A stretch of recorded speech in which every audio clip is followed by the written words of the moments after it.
Welcome to another episode of We Don't Die. I'm your host, Sandra Champlain, author of the international best-selling book called We Don't Die, A Skeptic's Discovery of Life After Death.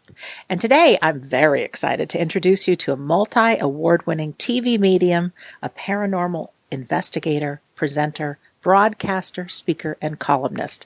And yes, this is all one person. Coming to us from the Sherwood Forest, he says, in the United Kingdom, I'm very happy to say, Barrie John, welcome to We Don't Die Radio. Oh, thank you so much, Sandra. It almost sounded there as though he was reading like a whole title of words out to me. It was so lovely. And yes, you are right. I mean, I live in the middle of Sherwood Forest, not actually in a tree. I live on a lovely estate in the middle of the forest. So as you can imagine, it's very earthy and very down-grounded here. Wow. Well, that's great. Well, it's nice to talk to you. I know we have a mutual friend named Kaz Dukes, who was a guest on this show on episode 168, who is a dear friend of both of ours and set us up together for this fine day to talk. So I'm very grateful to her. Brilliant. Yeah. So Barrie, you are... I know I read the introduction about you, and sometimes when we hear all those titles, it's like, wow, is that who I am? But you have done an awful lot, and you've made such an impact in the world, actually. And so how does your story begin? Did young Barrie, was he interested in this sort of thing? Or, if you wouldn't mind sharing your story with us. Yeah, I mean, it really is very moving when I hear it, because I suppose really I'm very humble, if you know what I mean. I don't see what I've done, and the only one thing I've ever wanted to do as a medium is go out there and help people get over situations and grieve. And for me, it started at a very young age, and I was lucky because my family were very much into the spiritual pathway. My mum was a medium, my grandmother was a medium, and it almost seemed to flow through the family line. So I remember as a child when I used to lay in bed or lay on the sofa, and I used to see things happening outside the windows, and almost as though people were giving me signs or symbols, to be honest.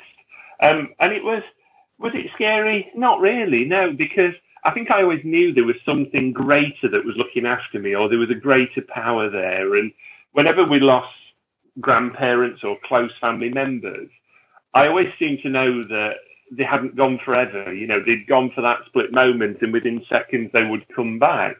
And at this time, I was probably only 5, 6, 7, so a young age for a child, and as I say, I remember seeing spirit outside the window, and they would wave at me almost to say, we're here, but it's not your time yet, or it's not right for you yet. And I suppose it just, as things started to advance as a child, I was very inquisitive. I wanted to know more. I got to hear about the family stories of physical mediumship, table levitation, apporting objects into a family circle, and it was lovely, and I really have a passion. I have a big-hearted passion for what not only I do, but what we all do, because we're all trying to prove the same thing. We're all trying to prove that life continues to exist when people have passed over.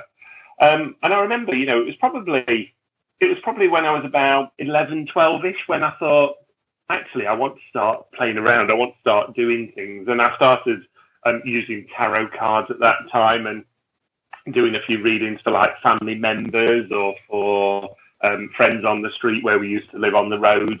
And I did them, people used to say, how do you know that? I used to go, well, the cards just tell me so, or I just know it. There's just something that I knew. So it was really, really very inquisitive. And my path from that sort of age just seemed to blossom and bloom, I suppose. I got into doing ghost hunts probably around the early sort of 1990s sort of era.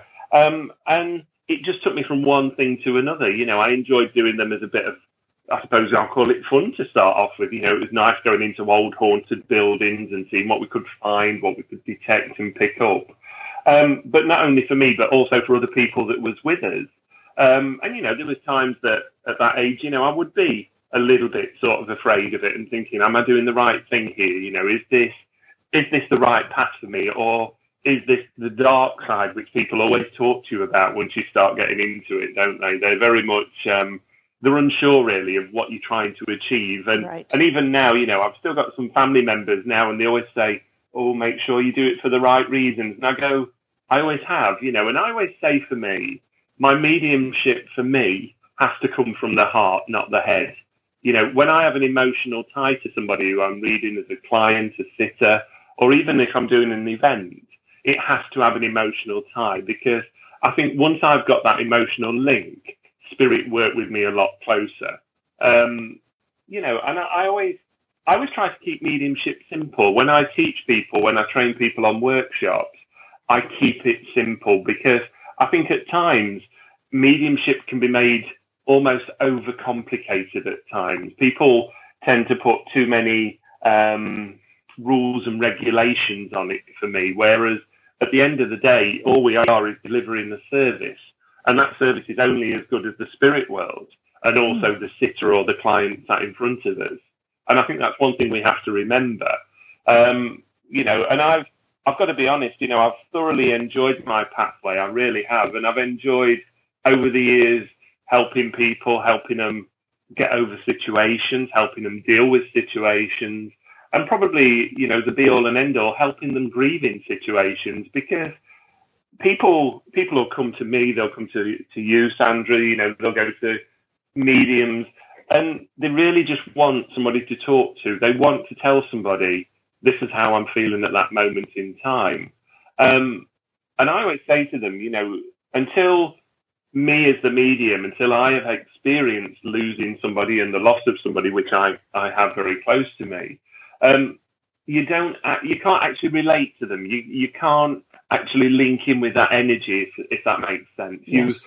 I think one of the greatest lessons of being a medium and to be a medium is the experience of life's pathway. You know, the good and the bad, you know, the ups and the downs. We have to experience that. And that's what makes us the better medium that we are today. You know, it helps us understand people's pain, understand their emotions, understand the happiness. Because, you know, let's be honest, people don't always come to us when they're sad and down in the dumps. They come to us as well when they've got a happy time coming ahead, and they actually want to know, am I doing the right thing? Is this going to be the right thing for me? Is this the best thing for me? You know, it's funny, isn't it? Because over the years, mediums, everybody seems to think we hold all the answers. Mm-hmm.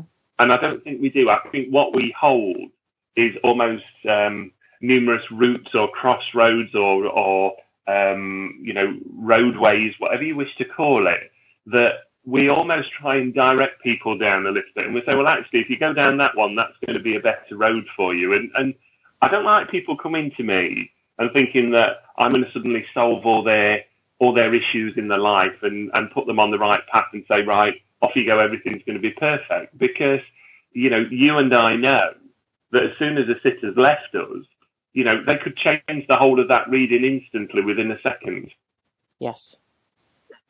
Does that make sense? Now, I know I've probably gone a little bit all around the houses there with what I'm talking about, but you know, I enjoy doing it. You know, I love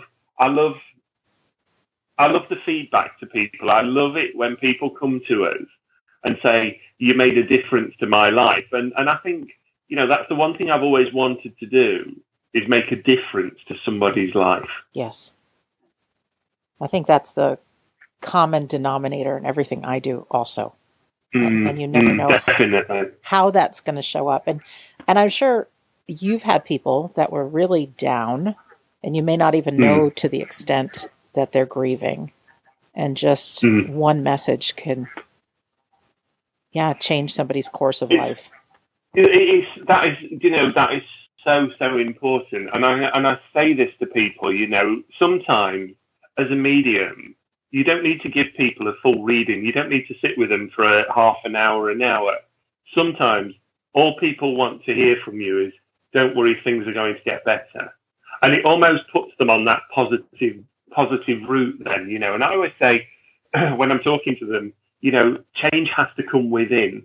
You know, you have to want things to change in your life. You can't expect us as a total stranger and the spirit world to basically say, well, if you go this way, everything's going to be perfect for you, because you and I know that life will never be perfect.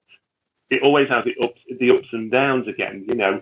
And I think for me, you know, it's nice when sometimes, you know, somebody will go away from me, you know, a client will leave, and then they'll send me an email the next day going, you know what you said, that's really what I wanted to hear, or what you said was, it didn't make sense at the time, but now I've thought about it, it totally makes sense to me. And I always say to people, you know, we can never guarantee who's going to come through and talk. You know, we can't block them out. We can't dictate that, you know, you only get dad through because you don't want to talk to mum. Sometimes mum might want to come through for a reason. And people, you know, it's interesting when you do readings for people, isn't it? And you'll say, I've got mum here. And they'll go, I don't want to talk to mum. And you'll go, but I can't get rid of her now because she's obviously here for a reason. Right. So we need to understand, what is she here for? And I, you know, I watch this with people, and you almost see, you know, a little bit, they start taking almost a step back in the mind, you know, thinking, oh, I don't know whether I want to hear this message now. And you think, well, what will be, you know, spirit are here for a reason. You know, and I get messages from certain family members of mine, and, you know, people who, you know, number one, I probably wasn't close to, and number two, you know, I don't really want him to have any involvement in the direction of my life now, but I accept that the spirit world are a greater source. I accept that they're here for that moment in time when we need them. And, you know, it shouldn't really matter who that spirit person is. All that matters is what they're telling us, and is that what we need to hear at that moment in time? And I always say to people, you know, the spirit world will tell you what you need to know, not what you want to know. And I think that's a really good sort of route to look at, isn't it? It is. The people in the spirit world, our loved ones, are they all knowing, or are they just still there's some same selves that they might not have the best advice, or do they just come with us with love in their heart and want to help? You know what I'm asking? Like, do you know, I think you've just said it in the latter part. You know, they come to us because they've got love for us, you know, and we always talk about unconditional love with spirit, you know, when we're working, when we're sitting in the power, in the energy, we get enveloped in this unconditional love that the spirit world can only have for us. And I think a lot of the time, you know, they're there because maybe we just need a little bit of comfort. Maybe we just need a little bit of guidance. Maybe we just need somebody to put their arms around us at that moment in time and say, actually, you know what, everything will be okay. And not only for us, also for the sitters, because, you know, let's be honest, us as mediums, we also get communication. You know, if they're talking to the sitter with a message, they're obviously going to give us a message in the background, you know, and that could come from our parents, grandparents, aunties, uncles, siblings, you know, people that we've lost over in time. And I think that's why it's so important not to put a boundary on it, you know, not to put barriers on it, not to say, I only want this specific person. But, you know, I've got to say from my experience, you know, at times when you're feeling a little bit down in the dumps and you're not quite sure which route to take or which direction, or maybe things aren't going well in your life, you know, they're always there. You know, there's always that moment in time where you just want to say, what I'm going to do is just sit for 5 minutes because I need to connect.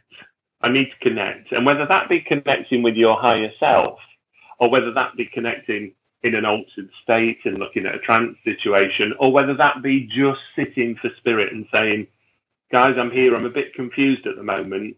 What can you do? You know, tell me, just talk to me, you know, just take me in your arms and comfort me. And I think we all need that at times, don't we? You know, we all put on a brave face. Even mediums put on a brave face when all you need is a little bit of positive guidance.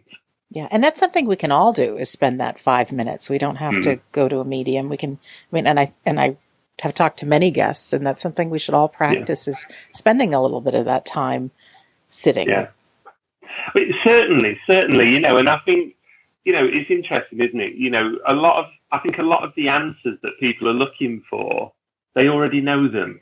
It's already there. It's that gut feeling. It's that sensation inside that says to you, yes, that's right, or no, that's not right. But they still insist on coming to somebody for another view or another point of view. And I think, you know, if we all sat there, even clients, sometimes if they just sat there and said, you know what, this just isn't right for me. This isn't the situation I should be in. So what can I do to change it? I think that makes a huge difference. And I'm a firm believer in, you know, like attracts like, you know, what we give out, we get back. You know, let's all be a little bit more positive, and let's think, actually, things are going to change in my life. You know, what I'm going through at this moment in time is just a moment in time. After that, things are going to be okay again. And I think that's what we should be looking at. Oh, those are great words. And I often think to myself that the hardest times in my life that were not pleasant are the times that I've gotten the most growth, and they've put me on a different direction or introduced me to great people, or good things have come from it. Yeah, definitely. I agree with that. You know, I agree. It all goes back to what we were just saying that couple of seconds ago, wasn't it? About taking 5 minutes out, almost just to weigh up your own life or weigh up your own situation. And, you know, to come out of that, to actually appreciate where you are at that moment in time, appreciate what you're going through is a lesson to learn, or a learning curve on your pathway, is a great sort of experience that people need to realize. And that's what I think I tend to look at now with life. I look at things as a lesson, and I think, okay, I'm in this situation. Why am I in this situation? What is going to come out of this that makes me realize that, you know, it was only something I needed to learn, or something I needed to pass on to people. And I'm a big believer in that. Yeah, I'm with you 100%. I haven't played the game when I'm really on it about something. It's like, well, Sandra, why would you have put yourself in this situation? What is there to learn? And it's like, it takes me out of, isn't that victim awful? Everybody's doing this to me. It's like, ooh, maybe there's something to learn. Gets me into the. It is. And you know, funny thing is, when you sit down and look back, probably in 6 months' time or 12 months' time, you'll look back and go, that makes sense now. I understand why I went through that. Because you might have somebody who comes to you as a client, you might have somebody who comes and asks your advice, and lo and behold, you can go, I've been through that. I know what that's all about, and this is what happened to me. And people look at you going, what, really? You understand me? And you go, yeah, I understand what you're going through. Mm-hmm. And I think that's what people want, isn't it? They want to know that you understand them. That's right. That's right. Barrie, I want to ask you a little bit about your mediumship. When your friends in the spirit world come to you, are you a visual person? Do you feel them? Could you just like walk us through when you do that connection? Like what you feel? Gosh, yeah. I mean, you know, interestingly, I was talking to my group about this the other night, and my mediumship over the years, Sandra, has changed so much. I remember when I first started out doing demonstrations, you know, I used to sit for spirit before, and you say, oh yeah, you want the second person on the back row, you want the third one on the front, you want the second row in. And it was almost as though they used to almost help me to give the message to start off with. Mm-hmm. And over the years, obviously, either they've hardened me up or they've got very hard with me, something like that. Because now I look at it and I think, well, I've got no idea where I need to be when I start off a demonstration or a platform demonstration. And I just think, you need to help me here, guys. You need to tell me where I want to be. And I always remember, you know, when I started off, they would literally show themselves, they'd describe themselves to a T. They'd tell me everything about their life. Whereas once you start getting the experience, it's almost as though they expect you to do more of the work. They want you to dig a little bit more. They want you to ask the questions a little bit more. And I think for me now, you know, I get a lot of visual, a lot of clairvoyance. I get a lot of almost what I call clair knowing. You know, there's just something inside that I know, but I don't know where it comes from. You know, and the spirit world will change. You know, whoever I'm working with as the spirit or the communicator, they will change into how they want to work with me. And I just accept it now. You know, I don't put boundaries on it, and I don't say, I only work one way. This is the only way that I work. And I think, you know, my gatekeepers, my guides, you know, my organizers up there, you know, that I've worked with for many, many years. And I always say to them, you know, you just help me deliver what I need to deliver. You know, you help me to bring through the messages that are needed. And I think, okay, if that doesn't make sense, then I go back to my guides, you know, my gatekeepers, and I go, not really understanding the delivery of this message. What am I missing? Is this something I'm not listening to? Is this something that the communicator needs to tell me? And it's almost I use them as a bit of, can I say a little bit of a middleman at times? Yes. It's almost as I go, my guide or my mum who tends to work with me a lot, and I go, doesn't make sense to me. You need to help me. Is this person struggling to communicate with me, or is it the fact that I'm not listening? And I think sometimes it's probably the latter. I think sometimes it's the fact that the spirit world are there giving you all this information and you're trying to deliver it so quickly that you often miss key points or you miss key bits, or sometimes we don't analyze it enough, if that makes sense. They'll give you something and you think, right, okay, am I trying to make too much out of this, or should I just accept what they're telling me? And I think the way that I always look at it and the way that I teach is it's not for us as the medium to understand the message. It's for us as the medium to pass the message on in whatever format spirit give it to us, because it might not make sense to us as a means of delivery, but to the person or the client or the sitter in front of you, it might make 100%, and they might just want to hear one thing. It's interesting, Sandra, because I did a reading last night for a lady that I do know and I don't know, and I knew a few bits about her, and I actually brought her son through the reading, who died in quite a horrific accident. And I remember, when he started off, and I said, I've got to tell you this, and I said, he's laughing about it. I said, he's only coming in with one trainer on. One trainer. I said, that's all he's laughing at. He's got a bare foot. And she just looked at me and she says, how do you know that? And I said, because that's what he's shown me. She says, when we went to collect his belongings, they only gave us one trainer. And for me, it was almost like, oh, right. And when you get something and it almost stops you dead in your tracks a little bit, and you think that was so specific, right, that he kept showing me one trainer. And yet for me, I'm thinking, this is ridiculous. Why one trainer? What does that mean? And as soon as I said it, she knew. And I think that is a prime example of what we're given from the spirit world that shouldn't make sense to us, and probably does sound a little bit comical in a way. But for the sitter, that's all she needed to know, because she knew that was her son. And I didn't know that. I didn't know any of the circumstances. I didn't know what had happened. I didn't know what they'd found afterwards or anything. But it was weird things, even to the point he even gave me the name of the gentleman that had stopped after the accident and actually helped him. Wow. And she was like, she looked at me as if to say, you couldn't possibly know. And I couldn't, right, because I don't know that much detail. And I always say to people, if there's something that I know during the reading, I'll go, I know this, but I'm going to tell you what they're telling me, and I'll relay the message, but I'll do it as though, but actually Spirit had already, I was aware of this before Spirit told me. But it's those little things for me that really do mean a lot in terms of how we deliver our service, because it should be those unknowns that people look at you and you just know that that's all they wanted to hear.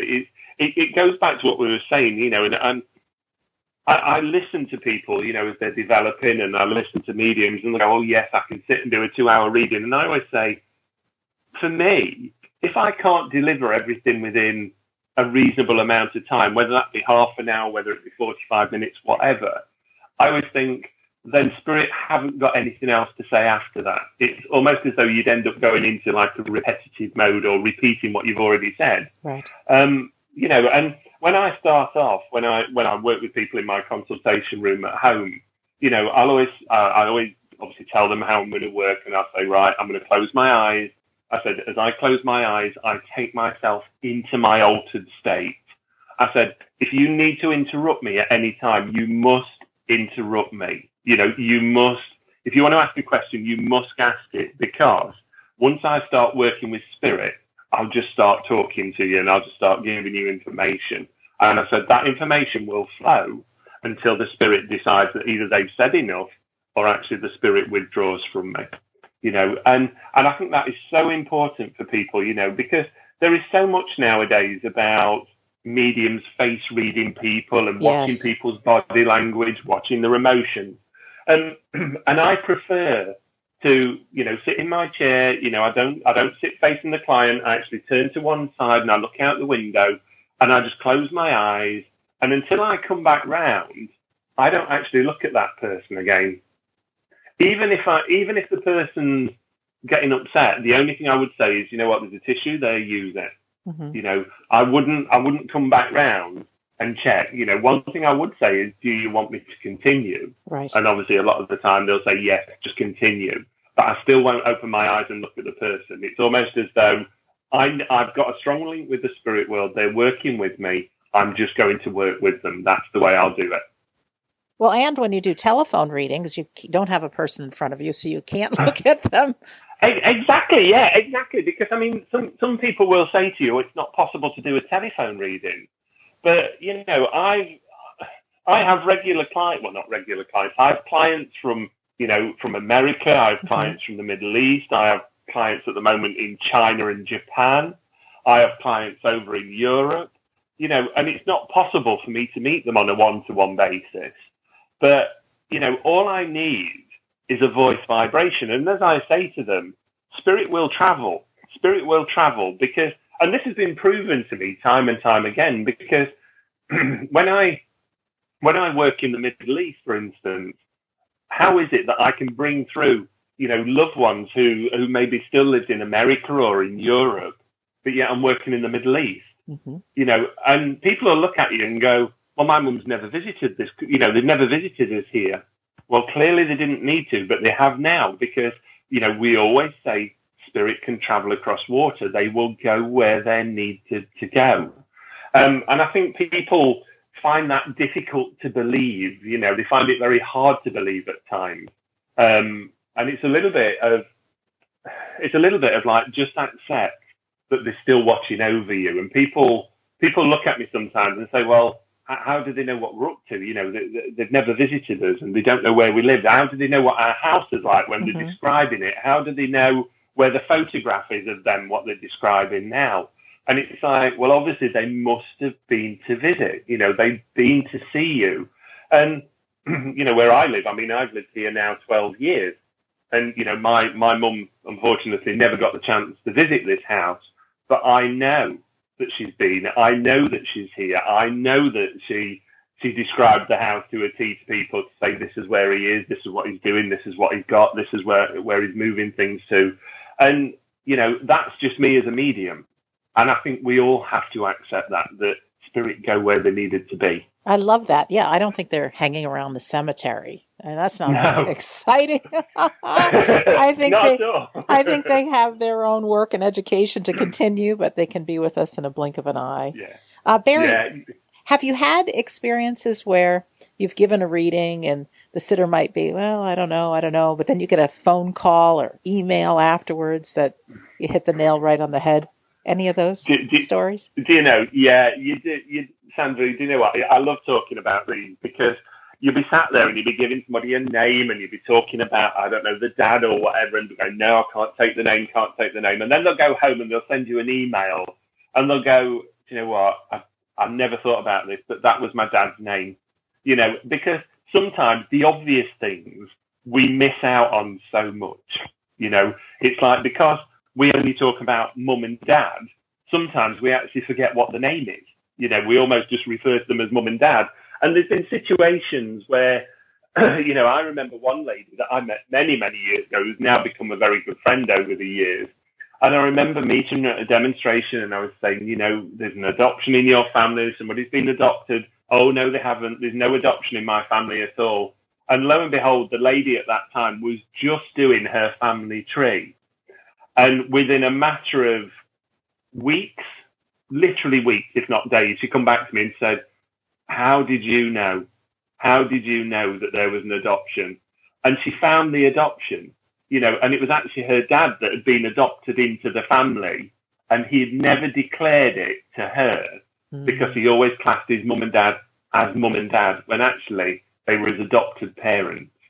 But, it's interesting when you get these sort of things, isn't it? Because they're the sort of things that they almost make you realize that that's what you do it for. You do it so that you find, you help people find a little bit of happiness, or you help them find something that is so unknown, and I've had it, I've had it where a partner will book a booking for their other partner, their husband or wife, and they come and they sit, and you think, and they'll talk to you going, no, I don't believe in any of this. No, it's not what I wanted to do. My partner's booked it for me, and lo and behold, you'll give them a reading, they'll go away, and they'll come back, and they'll literally clarify everything word for word. That name there we've found, that person there I found, yeah, I spoke to my mum about that one, my mum knows about that.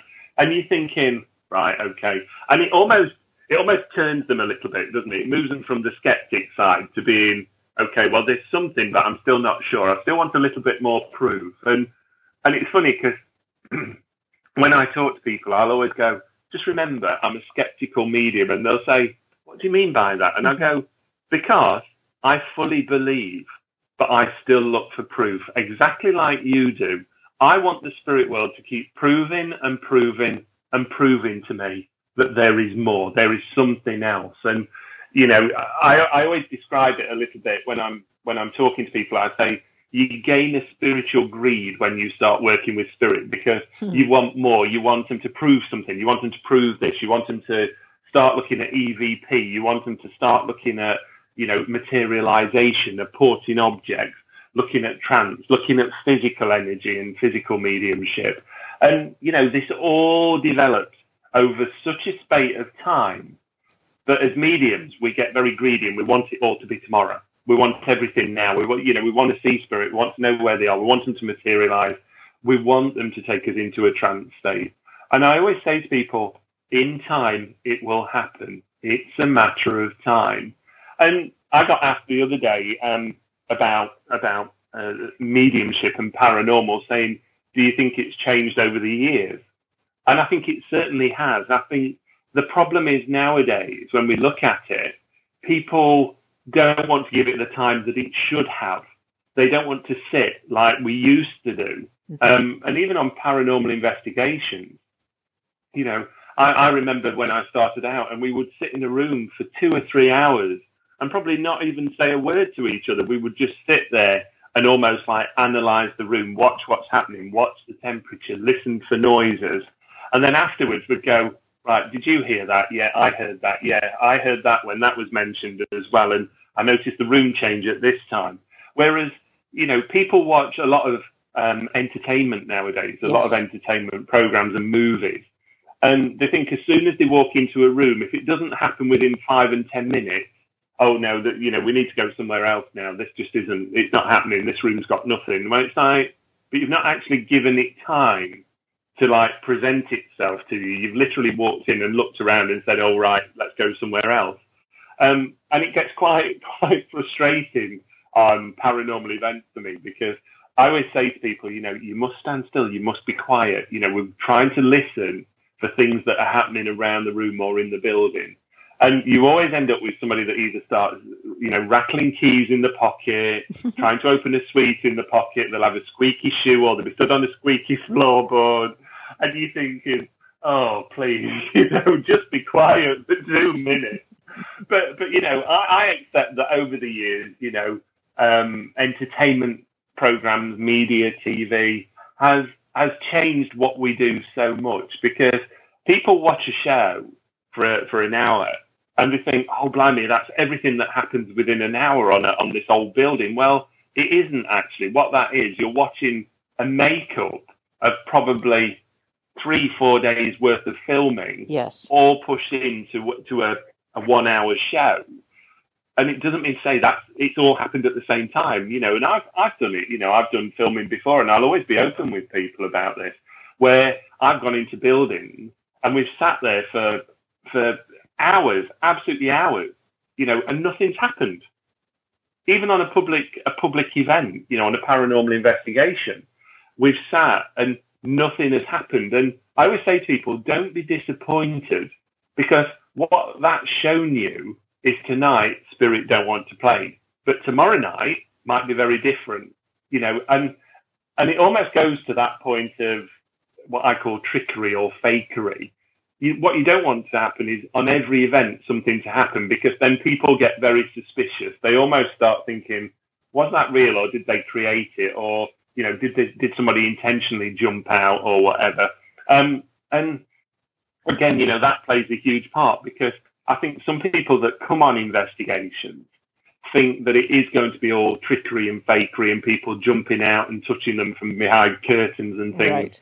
And they have to almost leave that at the doorway, and think, actually, what we're going into is something that we don't know what's going to happen.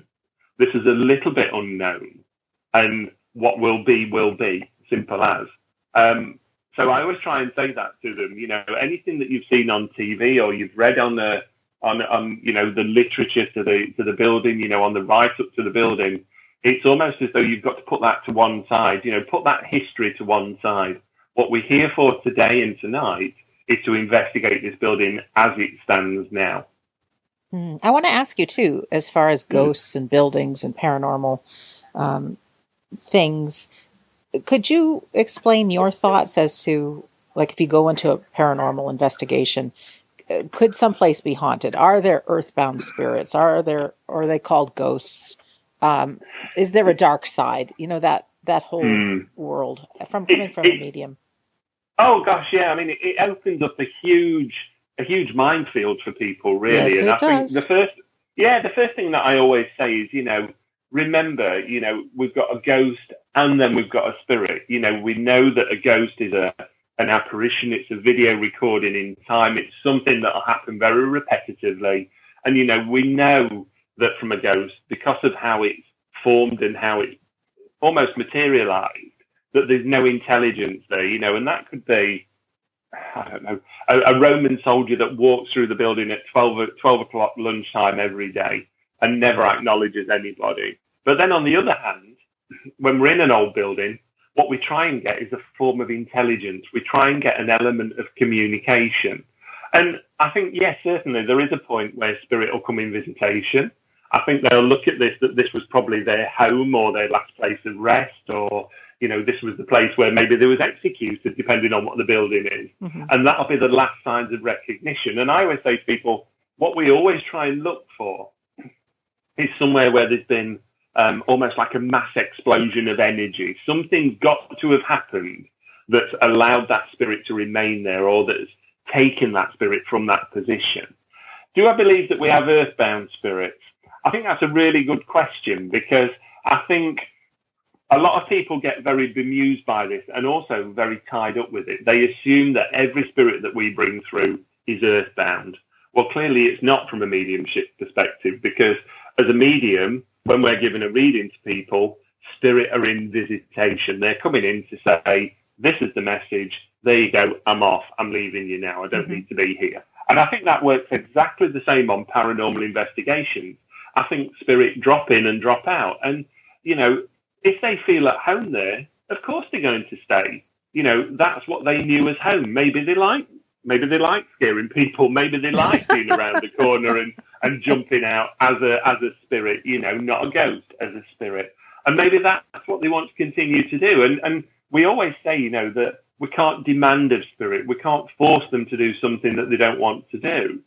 But maybe there is those sort of characters there that are very jovial, that are very comical, that want to keep having a laugh, want to keep frightening people, want to keep banging on the door.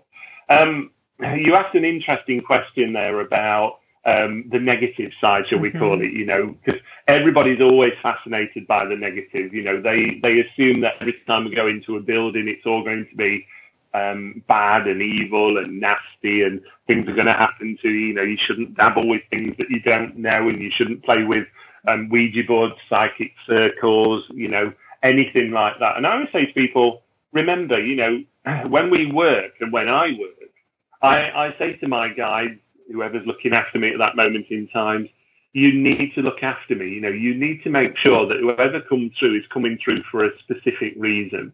And if I feel uncomfortable and actually I think, this is a bit of a character that I don't like, I will almost say to my guides, sorry, don't want that.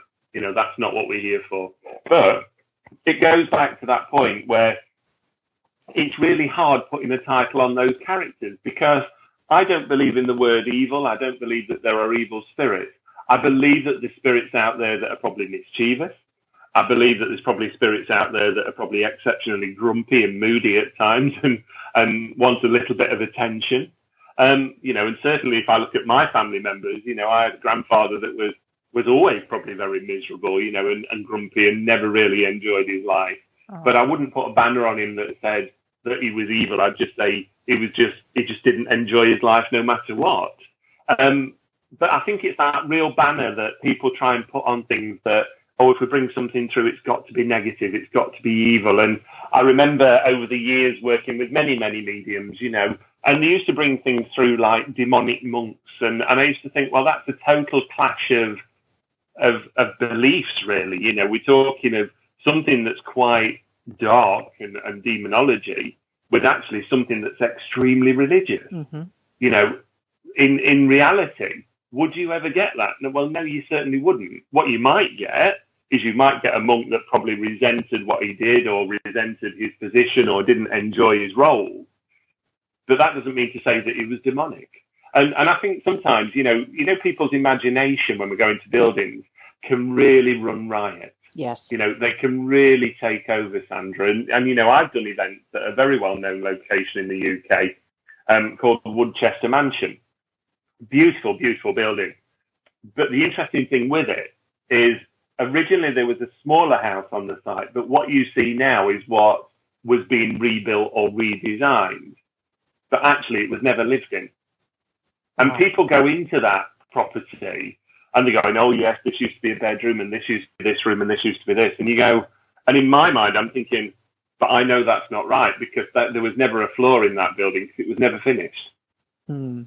And people almost seem to over-create things. You know, they almost seem to create a little bit of an adventure in the mind, could I say? Yes. And I think that's really, it's very easy to do. It's very, very easy to do, because when you go into it, you want to see it as you thought it was or how it used to be. And remembering that a lot of the stately homes in the UK were family homes. These weren't, these weren't dark places. These were proper family homes, very, very noble homes in some cases. And people have to remember that, you know, and I think, you know, we need to put aside that dark side at the times, you know, and that demonic side, and remember that, you know, a lot of that has only been created by current sort of TV programs, by what we're shown in the media. You know, and there's some films out there, you know, you look at some of the films out there over the years, films like The Exorcist. Yes. You know, that really, really portray spirit in a very dark, sinister way. You know, you look at other films, and I always talk about the film Sixth Sense. Yes. Sixth Sense, to me, made total sense, because I remember when spirit kept knocking on the door and you'd go, I'm not sure, I don't know whether I want this, and knock on the door, still not sure, I don't know whether I want it. And it almost, you know, put the gruesome side to one side. It was almost spirit saying, look, we're here, we need to talk to you, we need some help, we need you to get a message through for us. And as soon as you accept that, the spirit seems to calm down a little bit. It's almost as though they lose that frustration, because they think, blimey, finally somebody's listening to us, finally somebody's hearing us, finally somebody's taking on board what we want to say. You know, and spirit do that. You know, this is what we found over the years. You know, I remember when I started table tipping or table levitation, you know, and I remember it used to start off really, really quite, I don't want to say aggressive, but very forceful to start off with. But as soon as you started relating to it and going, okay, it's all right, I understand, this is what I'm getting, this is the feeling I'm getting, this is what we're trying to do, the movement would almost go almost like, I don't know, into like almost a lullaby situation, you know, very calm, very, very reserved, very, you know, almost as though it was just gently, almost rocking somebody to sleep.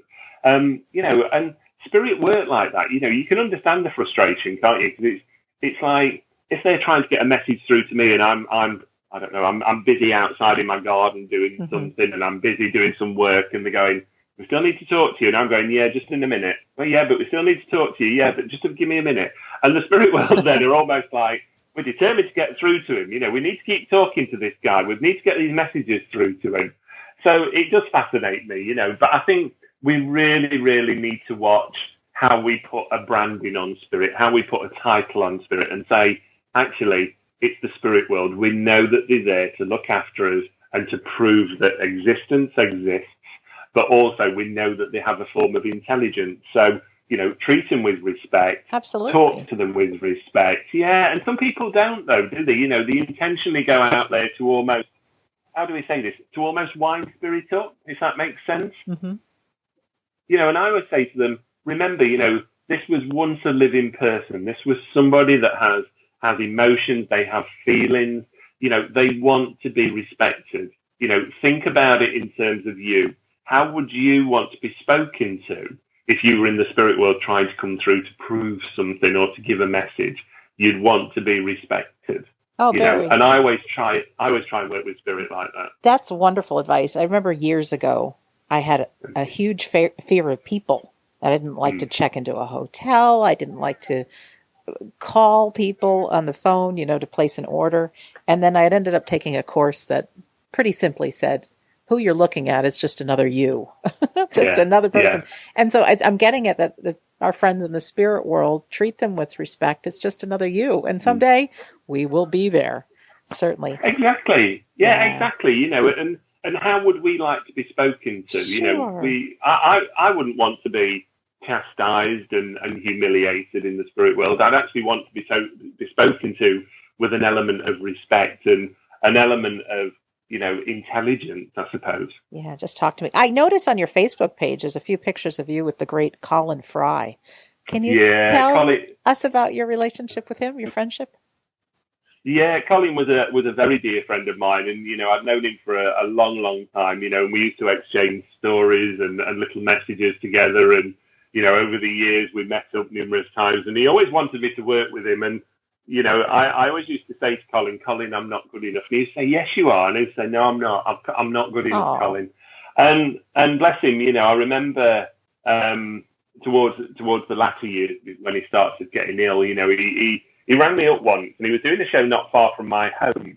And he just rang me up and he says, are you coming tonight? And I said, yeah, I am. You asked me to come along. He said, oh, good. And I said, why are you asking? He said, no reason at all. He said, I'll see you when you get to the show.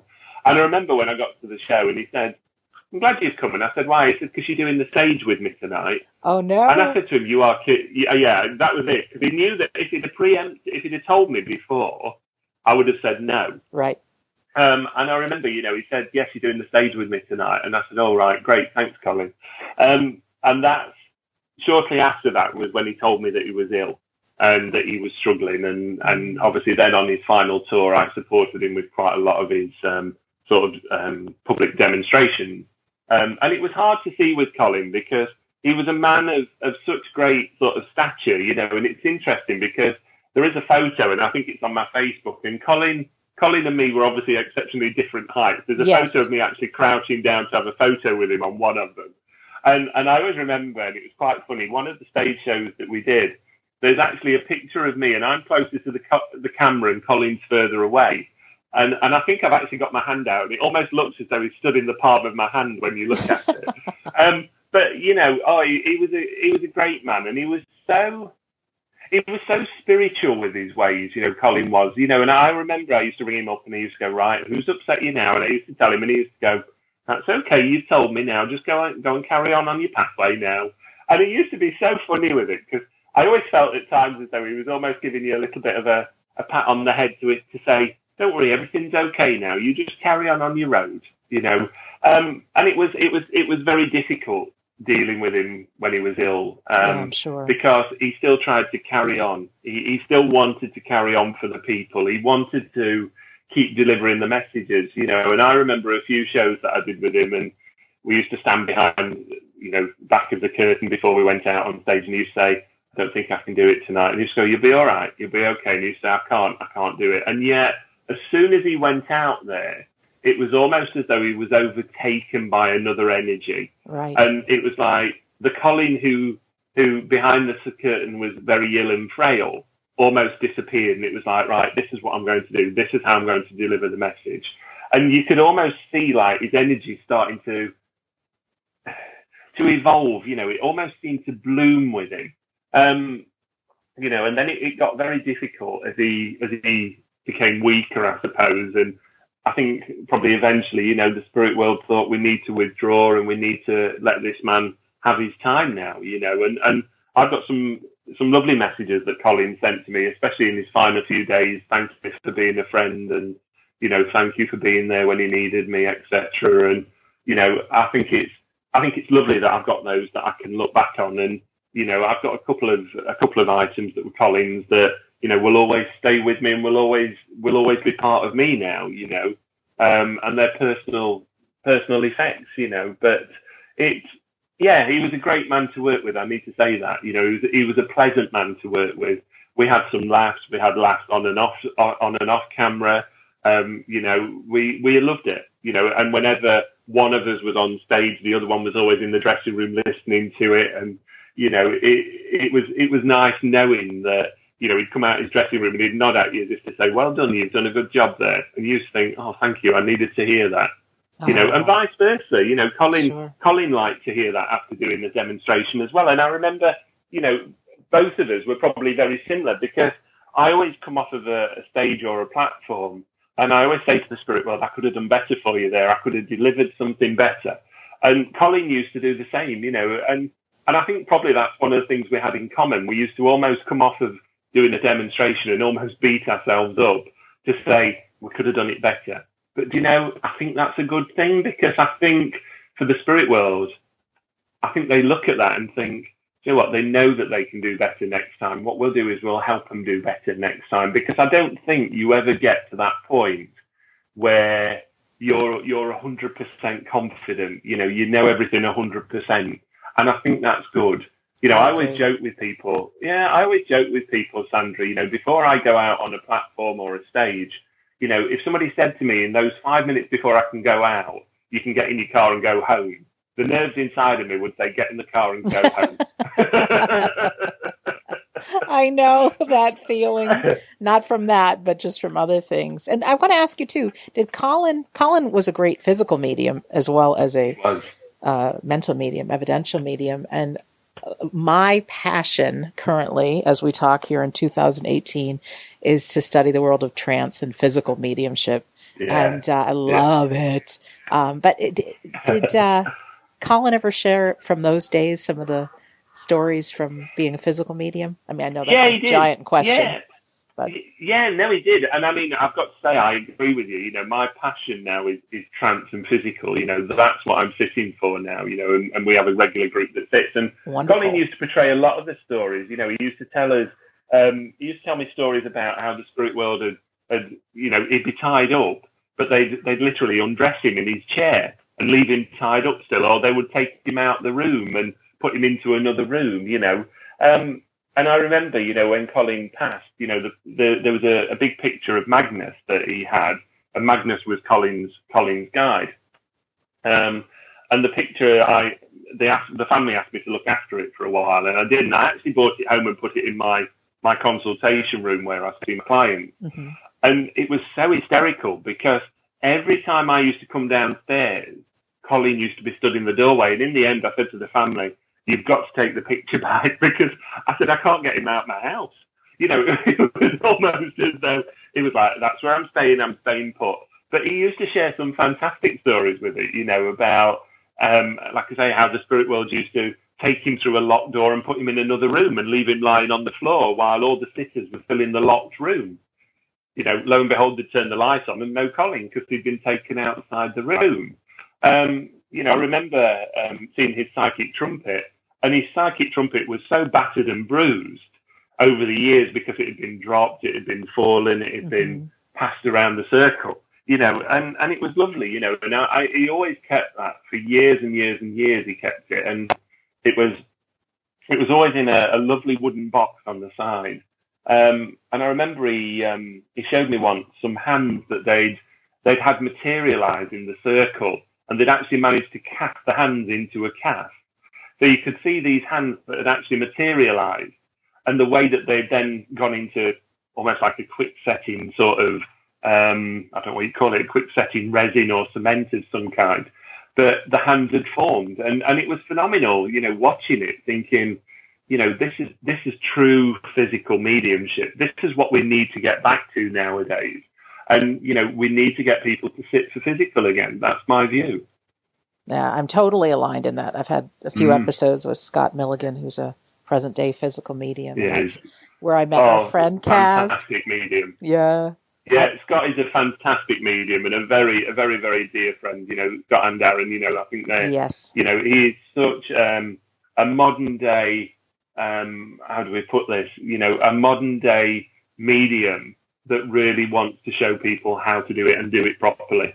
Yes. And I'm excited. He's coming to America in September to be a speaker at the Afterlife Symposium.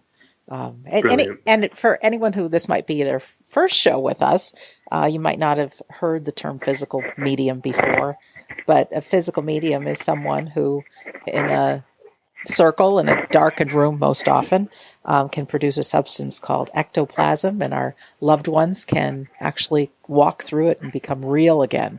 And as Ghostbusters and science fiction as this sounds, it's one of those things where to witness it, to experience it, it's like no other. And then I actually found out, you might have heard Barrie or know this story, but Dan Aykroyd, who wrote Ghostbusters, his great-grandfather was actually involved with spiritualism and held seances in their home. And so young Dan would hear stories about the past, and that's how, Ghostbusters came about. So it's not green slimy stuff, but it is I feel a miraculous thing. And Scott Milligan and others are really trying to get this out in the world again, have people start sitting on behalf of spirit in circles and see what happens. So I find it very exciting. Very exciting. It's interesting because I'm actually doing a seance with Scott on Friday. He's actually coming to my local sort of town. Wonderful. So he's doing the physical seance on the Friday night, and then obviously he's at the workshop over the weekend. Great. It's fantastic. Well, Barrie, we just have a few minutes left. Is there any question that I haven't asked you that I should, or something you're very passionate about that you want to share, or even if you just reach into your own heart and just any words that need to be spoken? I think that's a lovely way to end the interview, and I've thoroughly enjoyed it. And I think all I would say to people is, remember that spirit comes from the heart, not from the head, not from the ego. You have to work with them on an emotional basis, and they'll never let you down. They never have me over the years, even though at times I think they have. And often I look back and I go, I'm sorry, I know you didn't. I know you were there, but I just didn't hear you at that moment. And just accept that they're there when we need. And, the way that I always say it is spirit are only a thought away. Oh, beautiful. My pleasure. Beautiful. And do you welcome people getting in touch with you, or do you still do telephone readings and people can contact you? Not a problem at all, Sandra. If people want to get in touch with us, you can get in touch with us via the website, which is www.barriejohn.com, or you can get in touch with us via Facebook, which again, look for Barrie John, and you'll find us on there. We're on Instagram, we're on Twitter. As I said, we're on Facebook. But by all means, drop us a message if you've got any questions or you want to book a reading. Not a problem. Just get in touch. Oh, thank you so much. I have been waiting a long time to get to chat with you, and I know today's the perfect day. And I'm grateful to our mutual friend Kaz. And I just think that you and I will have more of a friendship because I know we're both into the same thing. And and Barrie, really thank you though from all the people that may not have really acknowledged the difference that you've made in their life.